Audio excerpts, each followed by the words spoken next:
Halo, assalamualaikum adik-adik. Bagaimana kabarnya? Dimanapun kalian berada, semoga tetap dalam keadaan sehat walafiat.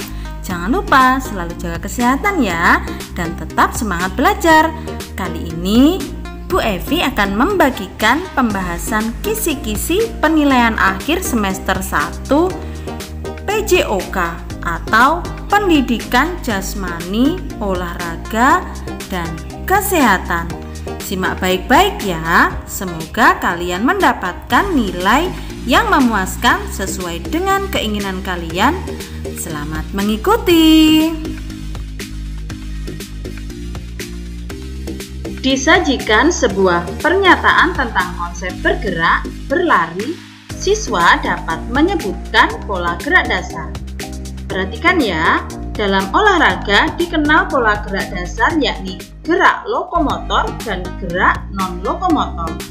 Gerak lokomotor adalah saat bagian tubuh tertentu bergerak atau berpindah tempat. Kegiatan yang termasuk gerak lokomotor adalah berlari, melompat, berjalan, dan memanjat. Gerak non-lokomotor adalah gerak yang tidak disertai dengan perpindahan tempat. Contoh gerak non-lokomotor adalah memutar, menggeleng, membungkuk, dan mengayun. Nah, coba perhatikan tabel ini ya. Ini adalah contoh gerak-gerak lokomotor dan ini adalah contoh gerak non-lokomotor.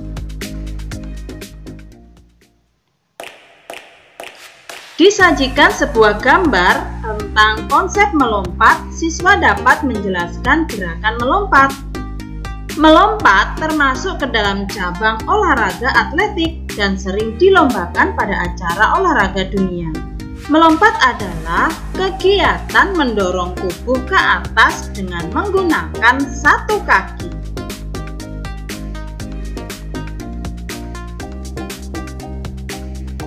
Disajikan sebuah gambar tentang konsep kombinasi berjalan dan berlari.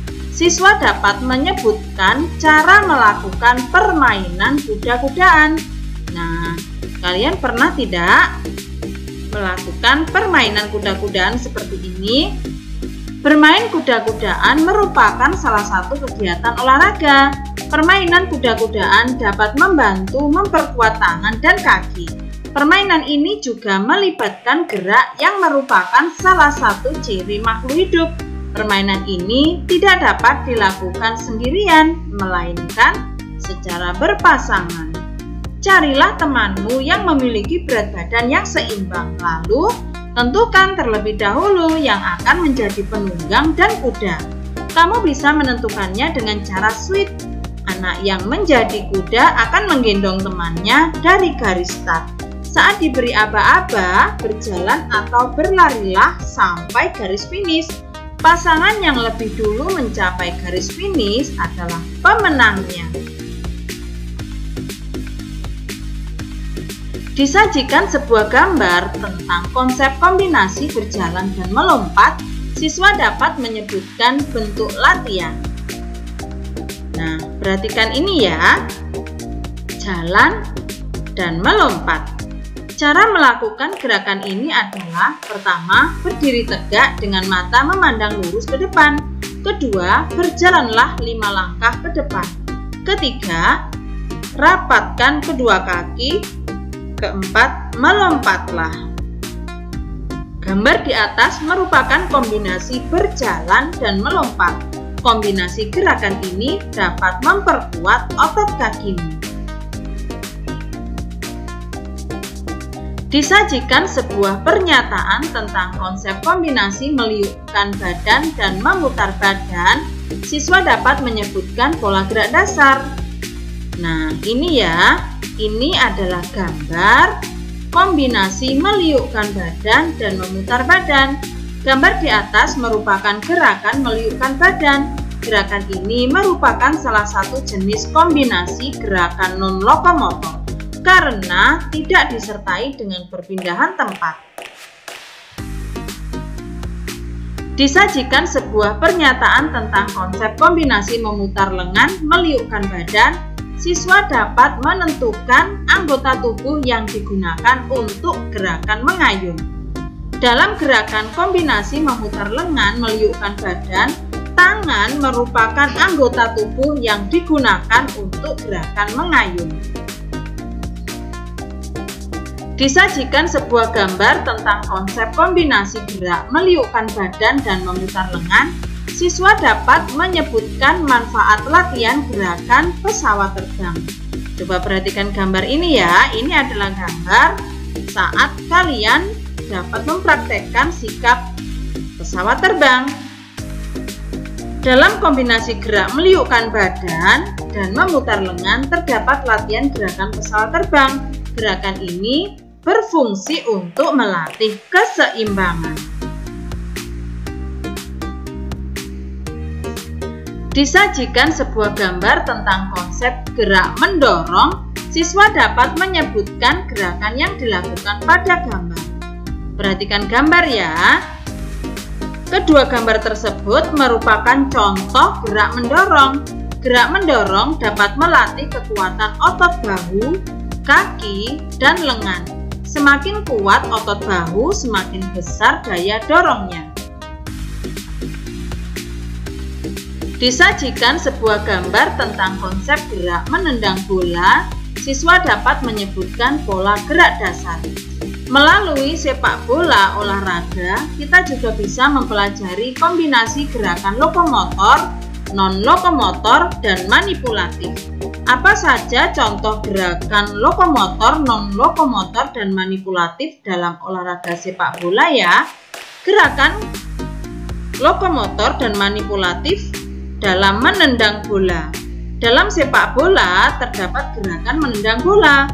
Gerakan menendang bola ini merupakan kombinasi antara gerak lokomotor dan manipulatif. Yang termasuk dalam gerakan menendang bola adalah berlari dan mengoper bola. Berlari adalah gerakan lokomotor dan mengoper bola adalah gerak manipulatif. Contoh yang lain, berlari dan menendang bola ke arah gawang. Berlari adalah gerakan lokomotor dan menendang bola adalah gerak manipulatif. Disajikan sebuah pernyataan tentang konsep menyundul bola. Siswa dapat menjelaskan pengertian gerak menyundul bola. Gerak menyundul bola adalah suatu sikap dan gerakan mendorong bola menggunakan kepala, khususnya bagian dahi, dengan maksud yaitu untuk mengoper bola, cetak gol, dan mematahkan serangan lawan atau membuang bola. Gerakan ini dapat dilakukan jika bola berada di udara atau melayang. Disajikan sebuah pernyataan tentang konsep melempar bola. Siswa dapat menentukan pandangan mata saat melempar bola. Saat melempar bola, pandangan mata menghadap ke atas atau ke sasaran.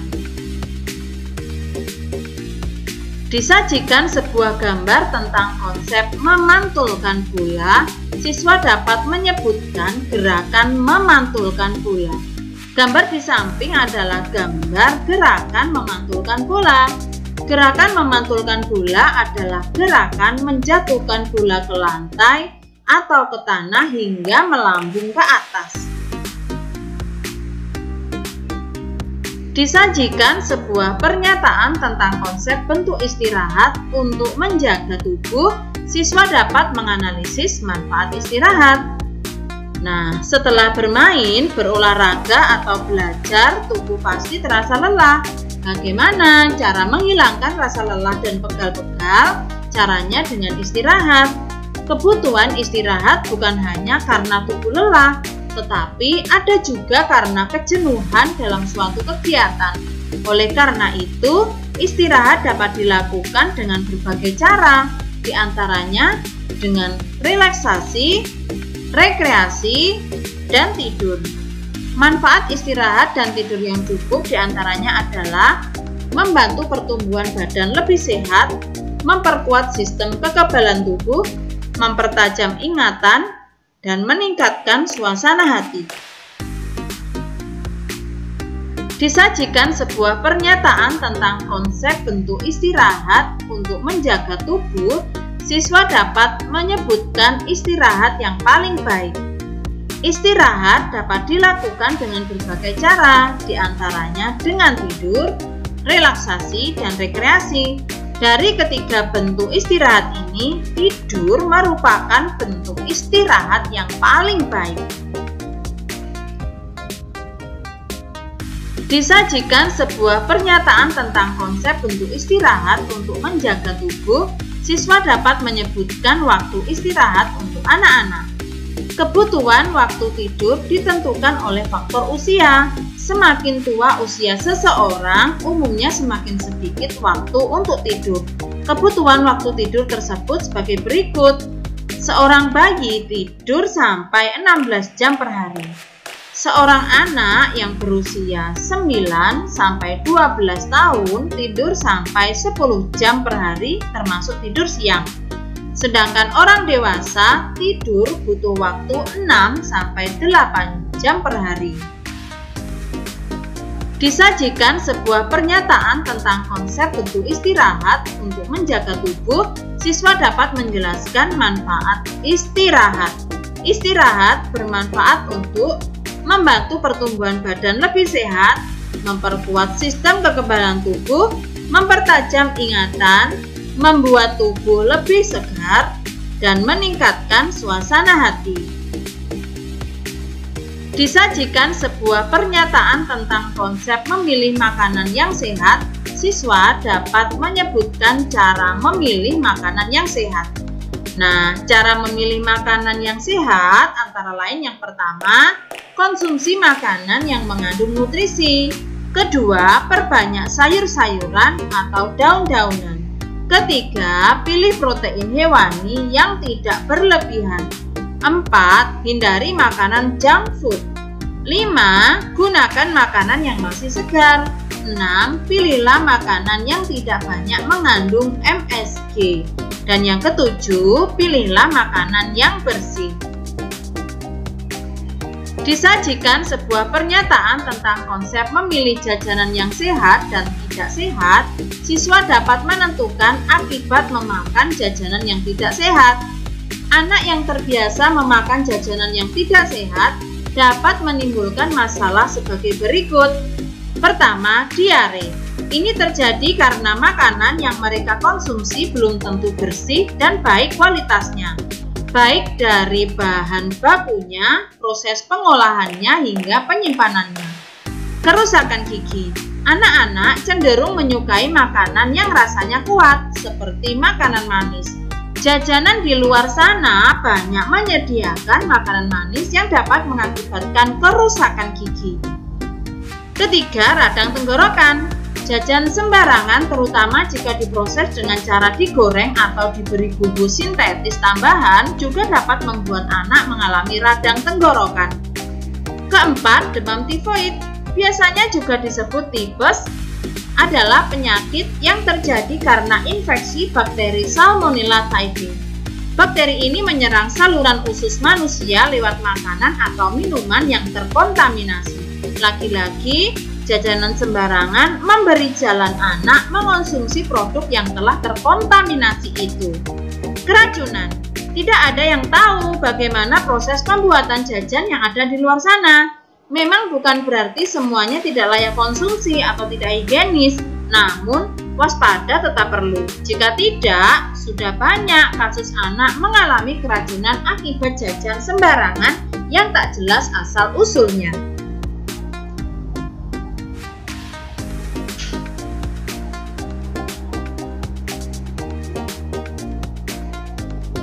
Disajikan sebuah pernyataan tentang makanan bergizi, siswa dapat menyebutkan makanan yang membuat tubuh sehat. Makanan yang membuat tubuh sehat adalah makanan yang bergizi. Di antaranya adalah sayuran hijau, buah-buahan, daging dan telur, kacang-kacangan dan biji-bijian, ikan dan makanan laut lainnya, serta susu. Disajikan sebuah pernyataan tentang makanan bergizi, siswa dapat menyebutkan kandungan vitamin yang terdapat pada buah jeruk. Jeruk merupakan salah satu buah yang memiliki banyak kandungan vitamin yang dibutuhkan bagi tubuh.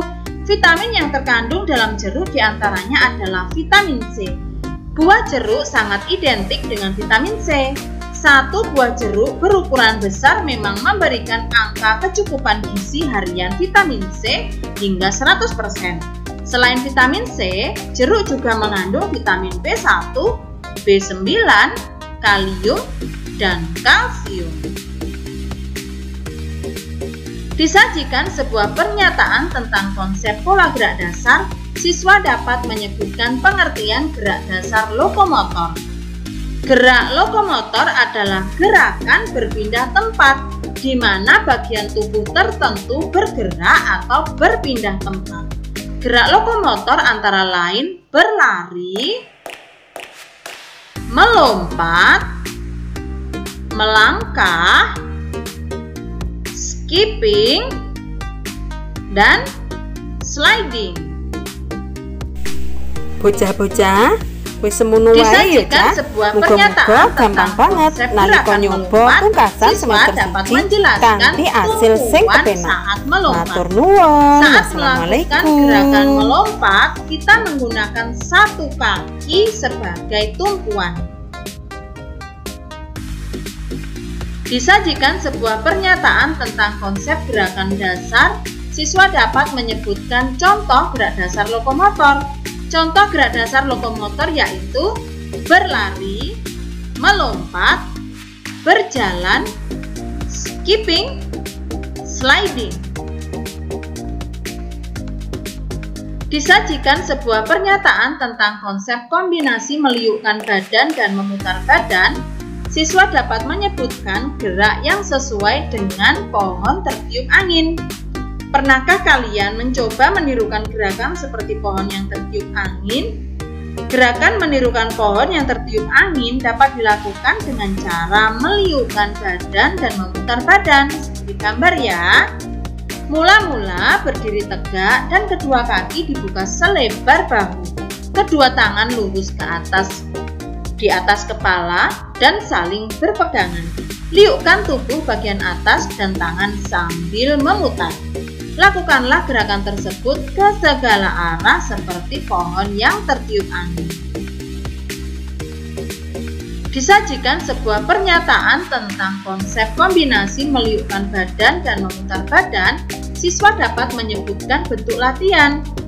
Baru saja kita mempelajari kombinasi gerak meliukkan dan memutar badan. Dapatkah kalian melakukannya sekarang? Apa yang kalian rasakan? Bagian tubuh mana yang paling berperan dalam gerakan ini? Ya, kombinasi gerakan meliuk dan memutar badan dapat melatih kekuatan otot pinggang. Disajikan sebuah pernyataan tentang konsep kombinasi meliukkan badan dan memutar badan, siswa dapat menjelaskan pandangan saat membungkukkan badan.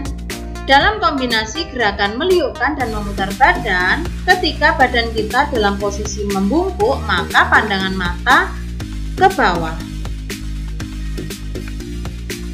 Disajikan sebuah pernyataan tentang konsep gerak dasar, siswa dapat menyebutkan contoh gerak dasar manipulatif. Gerak manipulatif adalah keterampilan yang memerlukan koordinasi antara mata, tangan, atau bagian tubuh lainnya, yang termasuk gerak manipulatif antara lain menangkap bola, menendang bola, dan melempar bola. Disajikan sebuah pernyataan tentang konsep gerak dasar, siswa dapat menyebutkan contoh gerak dasar manipulatif. Gerak manipulatif adalah keterampilan yang memerlukan koordinasi antara mata, tangan, atau bagian tubuh lainnya, yang termasuk gerak manipulatif antara lain menangkap bola, menendang bola, melempar bola. Banyak permainan yang menggunakan gerak manipulatif di dalamnya. Di antaranya adalah permainan sepak bola, voli, kasti, basket, dan masih banyak lagi. Disajikan sebuah pernyataan tentang konsep menendang bola, siswa dapat menjelaskan posisi badan saat menendang bola. Saat menendang bola, posisi badan condong ke depan. Disajikan sebuah pernyataan tentang konsep bentuk istirahat untuk menjaga tubuh, siswa dapat menjelaskan manfaat istirahat. Setelah bermain, berolahraga, atau belajar, tubuh pasti terasa lelah. Bagaimana cara menghilangkan rasa lelah dan pegal-pegal? Caranya dengan istirahat. Kebutuhan istirahat bukan hanya karena tubuh lelah, tetapi ada juga karena kejenuhan dalam suatu kegiatan. Oleh karena itu, istirahat dapat dilakukan dengan berbagai cara, diantaranya dengan relaksasi, rekreasi, dan tidur. Manfaat istirahat dan tidur yang cukup yaitu membantu pertumbuhan badan lebih sehat, memperkuat sistem kekebalan tubuh, mempertajam ingatan, serta meningkatkan suasana hati. Disajikan sebuah pernyataan tentang konsep bentuk istirahat untuk menjaga tubuh, siswa dapat menjelaskan akibat kurang istirahat. Istirahat yang cukup dapat menjaga tubuh kita tetap sehat dan segar. Tahukah kamu apa akibatnya jika kita kurang istirahat? Jika kita kurang istirahat dapat berakibat yang pertama, tubuh lemah, lesu, mengantuk, kurang bersemangat, serta mudah terserang penyakit. Disajikan sebuah pernyataan tentang konsep aktivitas pengisian waktu luang untuk menjaga kesehatan, siswa dapat menyebutkan bentuk pengisian waktu luang. Tubuh yang lelah setelah beraktivitas tentu membutuhkan waktu untuk istirahat. Istirahat dapat dilakukan dengan berbagai cara, yakni tidur, relaksasi, dan rekreasi. Disajikan sebuah pernyataan tentang makanan yang bergizi, siswa dapat menentukan makanan yang mengandung karbohidrat. Karbohidrat adalah salah satu zat gizi yang berperan penting untuk membentuk tenaga, sehingga kita tidak mudah lelah atau lemas. Makanan yang mengandung karbohidrat diantaranya adalah nasi, roti, mie, kentang, ketela, jagung. Disajikan sebuah pernyataan tentang makanan yang bergizi, siswa dapat menentukan makanan yang mengandung protein hewani. Protein hewani merupakan salah satu zat gizi yang berfungsi sebagai pembangun otot. Disebut hewani karena protein ini berasal dari hewan. Makanan-makanan yang mengandung protein hewani antara lain telur, daging ayam, daging sapi, susu, ikan. Disajikan sebuah pernyataan tentang konsep memilih jajanan yang sehat dan tidak sehat, siswa dapat menjelaskan dampak ciri jajanan yang kadaluarsa. Sebelum membeli makanan dan minuman, ada baiknya kalian memperhatikan terlebih dahulu tanggal kadaluarsa yang tertera dalam kemasan. Setiap kemasan produk pangan akan tertera dua jenis tanggal, yaitu before date dan expired date. Expired date yang merupakan tanggal yang menandakan bahwa makanan atau minuman sudah tidak aman untuk dikonsumsi karena produk sudah mengalami perubahan bentuk dan rasa yang kerap kali disertai dengan tumbuhnya jamur, lendir, dan bakteri. Masuknya makanan atau minuman kadaluarsa tadi ke dalam sistem pencernaan kita sangat berbahaya bagi tubuh karena dapat memicu berbagai macam penyakit seperti sakit perut, mual dan muntah, diare, sembelit, serta melukai lambung. Disajikan sebuah pernyataan tentang konsep gerak lompat dan loncat, siswa dapat menjelaskan perbedaan melompat dan meloncat. Nah, ternyata lompat dan loncat itu berbeda. Apa perbedaannya? Banyak yang menganggap kalau lompat dan loncat itu adalah dua hal yang sama. Itu karena lompat dan loncat sama-sama merupakan aktivitas yang membuat tubuh kita terdorong ke atas dan jatuh lagi. Padahal sebenarnya kedua jenis olahraga itu berbeda. Bedanya adalah pada kaki tumpuan sebelum bertolak dan mendorong ke udara. Lompat adalah kegiatan mendorong tubuh ke atas dengan menggunakan satu kaki. Sedangkan loncat itu mendorong tubuh ke atas dengan menggunakan dua kaki. Disajikan sebuah gambar tentang konsep gerak, mendorong, dan menarik, siswa dapat menganalisa faktor apa agar memenangkan sebuah permainan.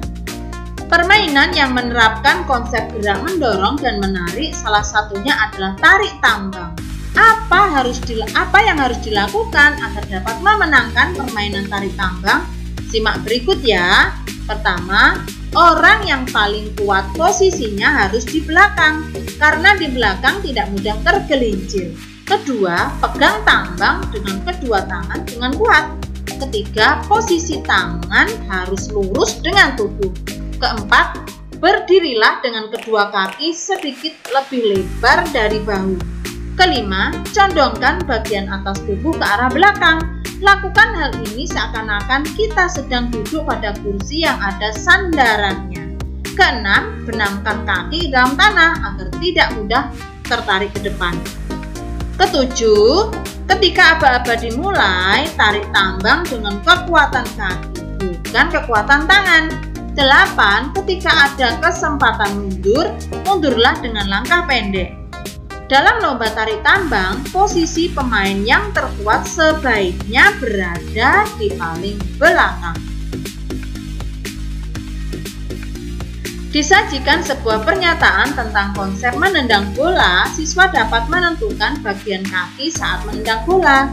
Dalam permainan sepak bola, bagian kaki saat menendang bola adalah punggung kaki, kaki bagian dalam, kaki bagian luar, dan punggung kaki bagian dalam.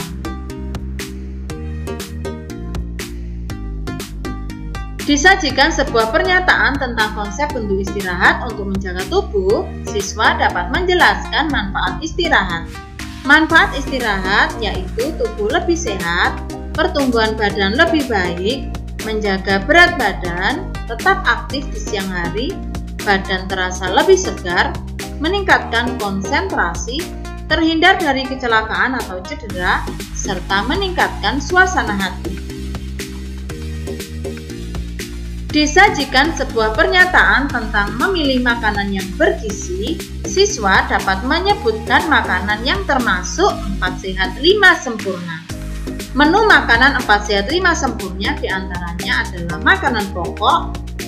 Berikut beberapa makanan pokok yang baik untuk dikonsumsi, seperti nasi, jagung, sagu, singkong, kentang atau umbi-umbian, serta gandum. Lauk pauk. Berikut beberapa contoh lauk pauk yang wajib untuk dikonsumsi, yakni daging ayam, sapi, kambing, ikan, dan bebek, telur, tahu, dan tempe. Sayur-sayuran. Beberapa jenis sayur-sayuran yang baik dikonsumsi antara lain sawi, kubis, brokoli, kembang kol, wortel, dan masih banyak lagi. Kemudian buah-buahan. Beberapa jenis buah-buahan yang baik untuk dikonsumsi antara lain jeruk, apel, manggis, sirsak, anggur, kelengkeng, alpukat, dan masih banyak lagi. Dan yang kelima adalah susu.